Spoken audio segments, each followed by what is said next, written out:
Why is Venezuela still not as prosperous as the Middle East nations despite the presence and availability of huge oil and gas reserves? That's a good question. And if you ask any great analyst from the West, they'll say it's because Venezuela is a socialist country and socialism doesn't work, right? That's what they'll say. First of all, if you want to know where Venezuela is, let's go to the map and let us take a look at Venezuela. Let me put that on the screen. Give me a second. I'll put that on the screen. We will go and discover where Venezuela is. Um, Here's the map. You know where India is. Let's go eastwards for a change. We'll cross the Pacific Ocean and we go south of Mesoamerica. And here we have Venezuela. The capital is Caracas. So this is the nation at the northern tip of South America, the continent.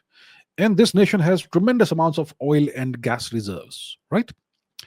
And yet the economy is in a shambles and the living standards are terrible and so on. So you should know that there was a president of Venezuela whose name was Hugo Chavez, who ruled for more than a decade. He died in 2013 of cancer or something. And he was a socialist, yes. And he was a person who believed in national sovereignty and not being a vassal of other nations. And because of these policies, he was what was he called? He was called the Venezuelan Fidel Castro, kind of.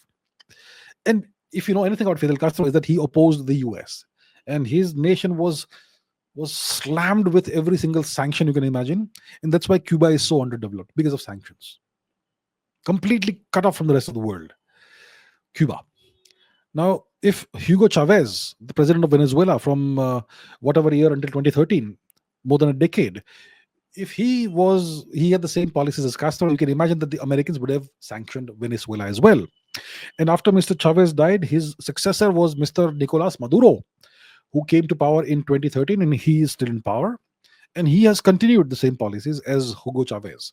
And that's why Venezuela has been very badly sanctioned by the US, and these sanctions have destroyed the Venezuelan economy. So imagine you have so much oil, but you can't sell it to anybody else because you're sanctioned and you cut off from the rest of the world. So you can sell to some countries, but most of it you can't use, and that sort of thing.